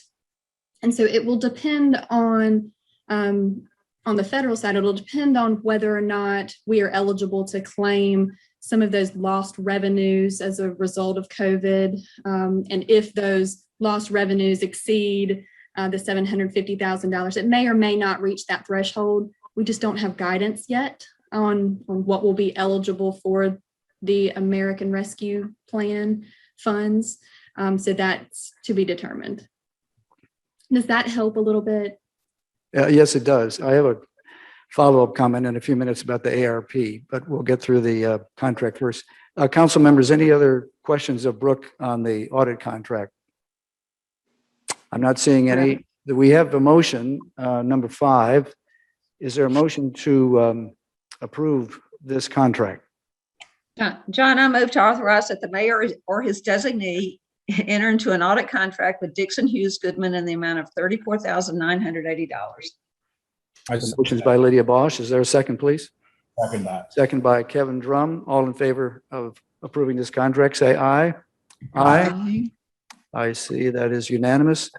So that passes. Brooke, thank you for your work on that. My question is this, and Jeff, I know you mentioned to me a couple of days ago, we had some idea that we may be receiving funds through the ARP. And as Brooke has just confirmed, I think you did a few days ago, we don't exactly know that yet, but it looks like it's going to happen. Is that right? Yeah, I think what we're expecting now is that the Village of Pinehurst is going to get a little over 4.8 million of these funds that we may or may not be able to expend in line with. Right. Part of the issue is it has to be spent on certain things and in a certain time, I think, right? And half of those funds will come this fiscal year. I think May. Is that right? May, Brooke? June. It should, the first distribution should be June. received. So the likelihood we're actually going to be able to use those in this fiscal year is pretty slim, or we won't be able to use a lot of it. And then the remainder will be coming later next year. Is that right, Brooke? Correct. 12 months from the first distribution is when we're supposed to receive the second distribution. End of next FY. Correct. So again, a tight schedule to spend it by the end of the fiscal year. Yeah, and that's really not problematic. It's once we receive it, it'll be I guess it'll be restricted general fund, using the right term, and it just rolls over to the next year. So okay. Brooke, I don't know if you did this, but I sat in a North Carolina League of Municipalities webinar today from 10 o'clock to 11 o'clock, just on this subject. And, they'll be sending out their notes on that in the next 24 hours if they haven't already. I'll circulate that around to the council and the staff, but you no doubt get those too, I think, do you not? Their publications and recommendations. It was quite interesting to hear. We do. And our assistant director, we were in budget meetings this morning, but our assistant director of finance, she participated in the same webinar. and is planning to send that same PowerPoint once they distribute that information. Great. It was quite educational. I think we'd all enjoy reading that. I'll make sure we get it around. Okay. That brings us to, well, comments from attendees. I'll ask the village clerk, do we have any comments from attendees that have been received that I don't have already on the email tonight? All right. Do we have comments? Do we have a sign-up sheet for this meeting tonight? Are there any comments from attendees? Mr. Hoffman, would you wish to speak from here? You can take either one of these two. Mr. Hoffman, you can sit at the desk and we'll get the microphone on for you there, or you can stand, whatever you prefer.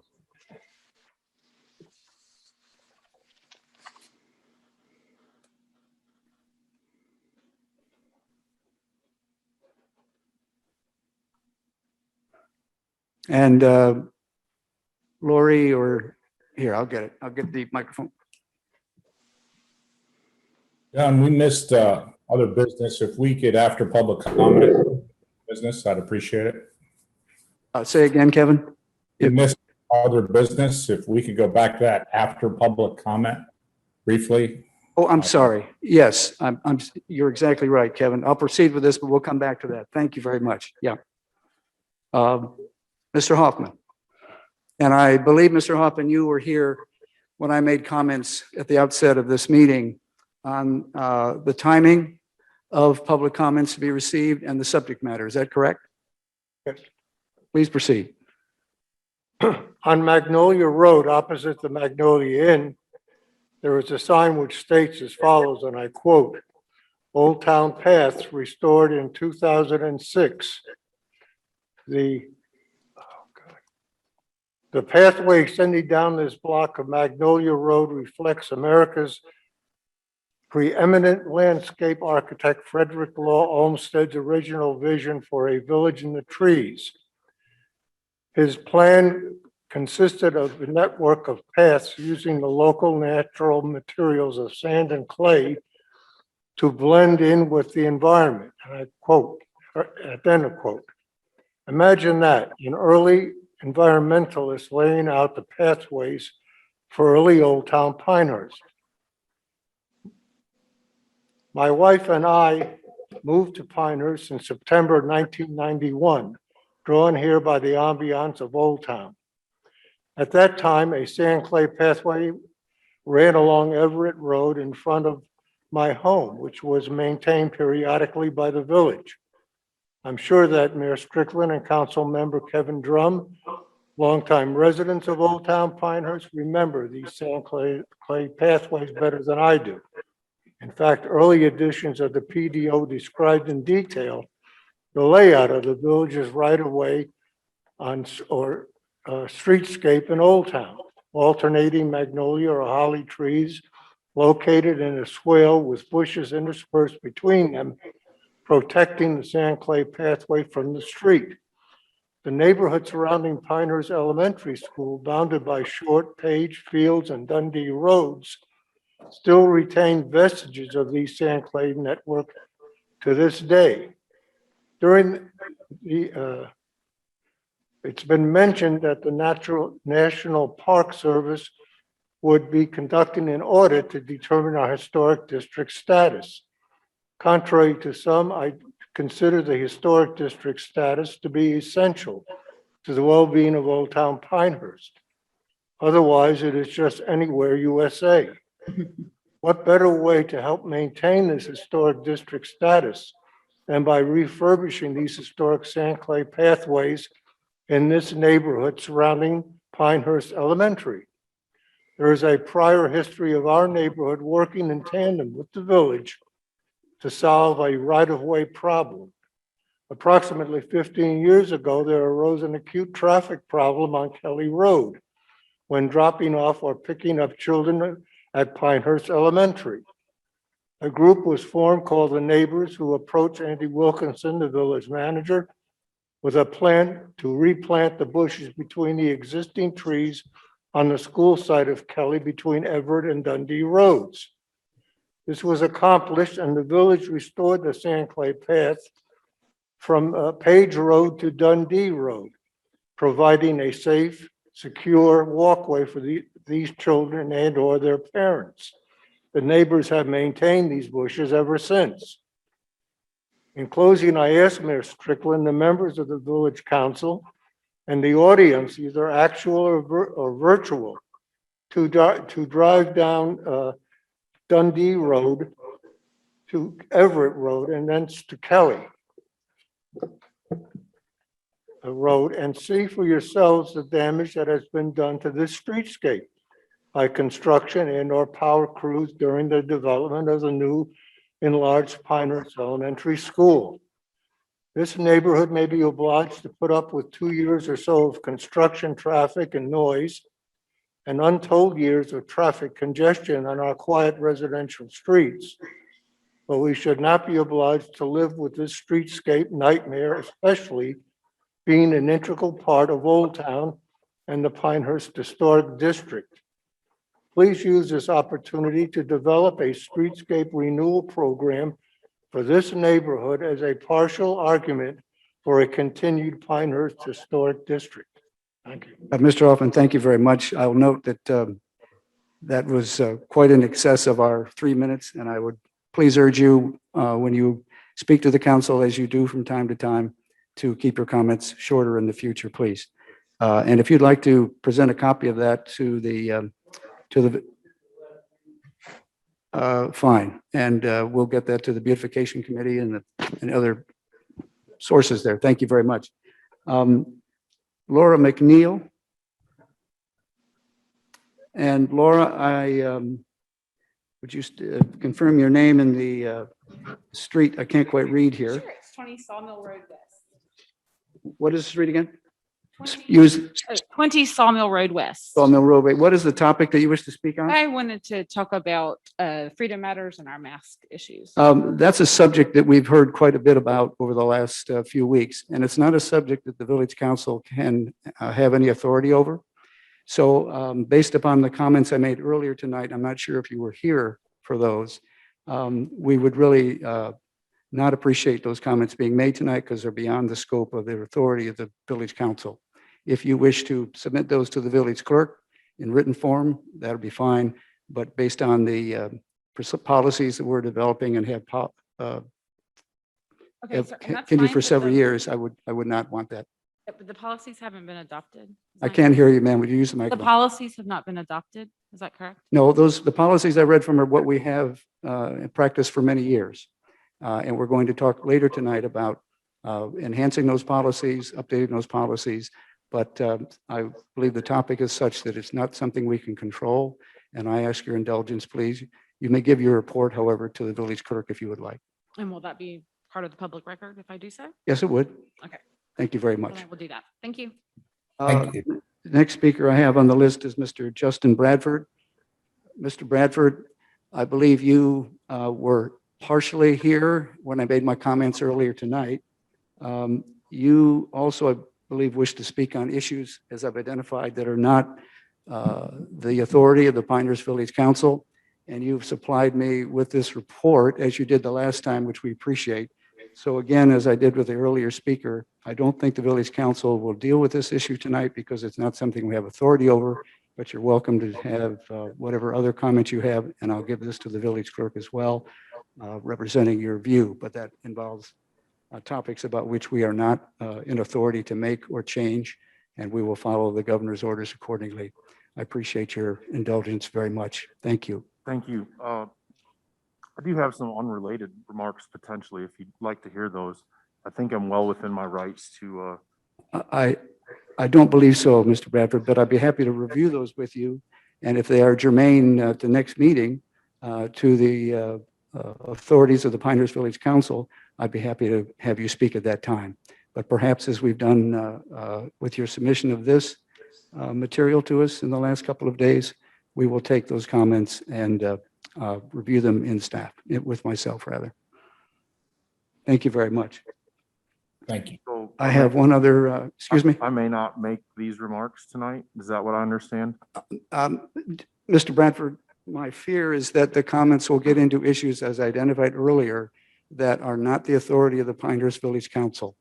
And, I'm and prepared to and if speak I about do a couple that, issues that are if- under the jurisdiction of the Pinehurst Police Department and the Village Council, which I have not addressed this council before. I will make the following suggestion. If you will meet with me or talk with me over the next 24 hours and review the content of that, be happy to do that. And if it's germane, please come, we'll invite you back to the next meeting. I would be happy to have an audience with you. Thank you very much. I'll speak to you. Thank you. Thank you. The next speaker, I'm sorry, is this Ashley Corino? And ma'am, would you approach the microphone, please? And give your full name. That's Ashley Corsino. And your address is 330 Wheeling Drive. Is that in Pinehurst? Your topic says it's public health advocacy. You've heard what I've commented on to others. Is your comment related to the same, in the same way? Yeah, it's kind of on the same topic. Would you say that again, please? Yeah, it's kind of on the same topic. It's probably what you don't want to hear. All So right. I don't have to read it if you don't want me to hear it. I, If you don't I want to think, hear it. I think in the spirit of the policies of the village council, as I explained earlier, and I think you are also here for the comments I made introducing that comment tonight, that we'll accept your material in writing, but it would not be appropriate to direct those at the council since it's not something that we have any authority to do.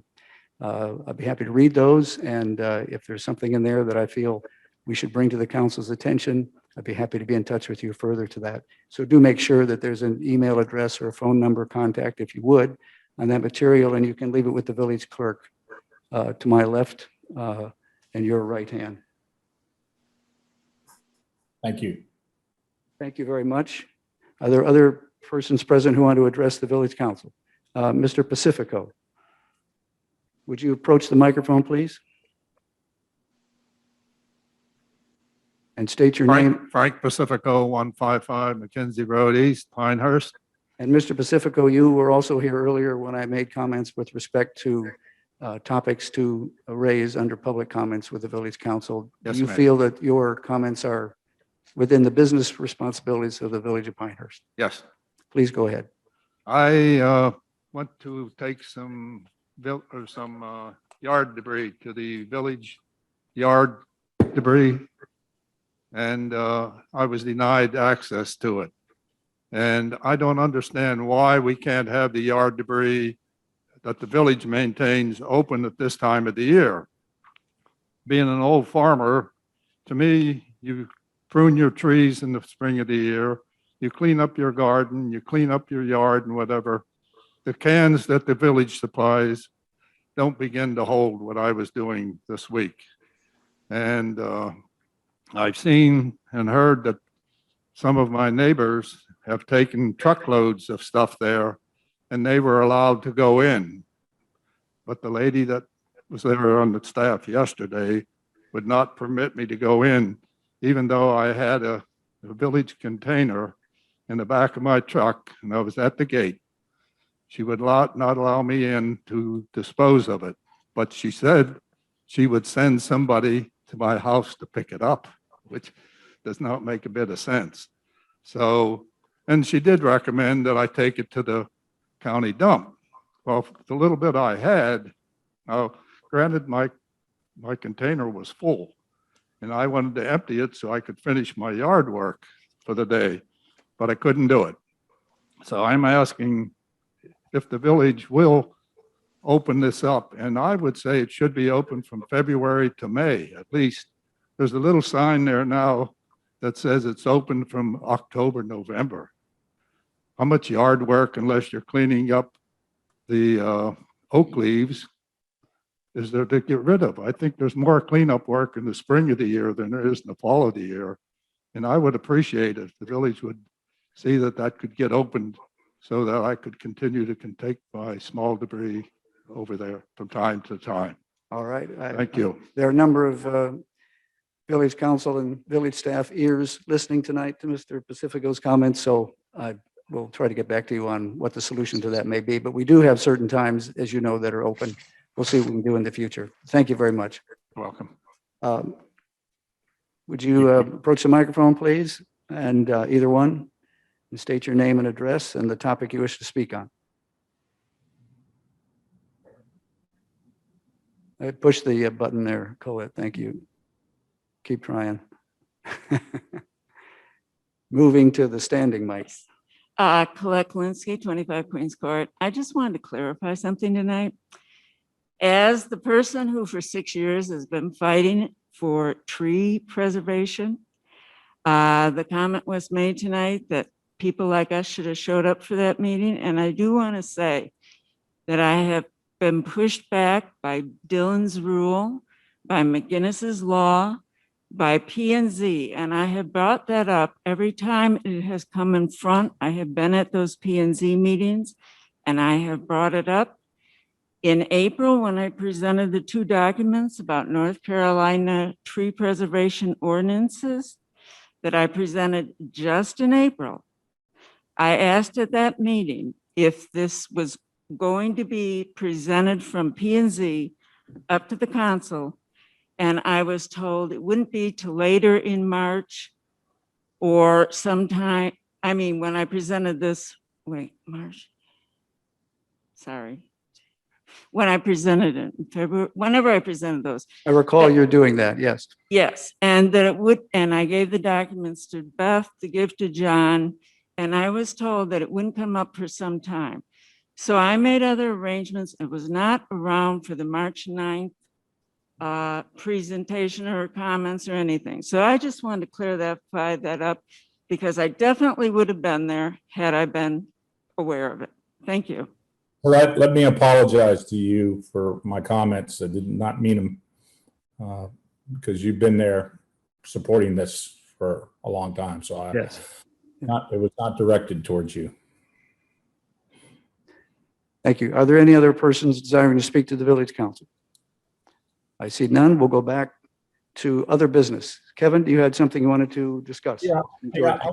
I wanted you to know, just to talk about the governor change of capacities today. Yeah. It will impact village businesses. They're moving to 75% indoor dining, but rather than talk about specific things in the restaurant business, there's things in here that impact our facilities, and the quantity of people that can be in them has increased. And I thought it was important to bring that up. And I don't know if you guys had a chance to look at them and how it'll impact our facility usage. I mean, yeah, it looks like indoors you could have 50%, outdoors 100%.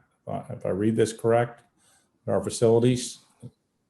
Is that the way I you're haven't reading been able it? to review it, Kevin. I haven't been able to review it. I know the comments were made around 2 o'clock, 2:30 That's right. today. I think we all read about it Yeah. at the on same way. time this afternoon, and we haven't had the time to digest it. I'm sure we'll make some adjustments though. I just feel like it's going to have a positive impact on Mark and events and stuff like that. And I thought it was worth bringing up. Yeah, I'm sure we'll all be reading that with a lot of interest very shortly. Kevin, was there anything else you wanted to bring up? Business? So we'll look at the new governor's guidelines. Yeah, on that, the orders. Any other business matters from council members to raise at this time? No. I see none. Is there a motion to adjourn the regular meeting? I move to adjourn the regular meeting. Motion by Jane Hogeman. Is there a second? Second. Second by Kevin Drum. All in favor, say aye. Aye. Any opposed? There are none. The regular meeting is adjourned.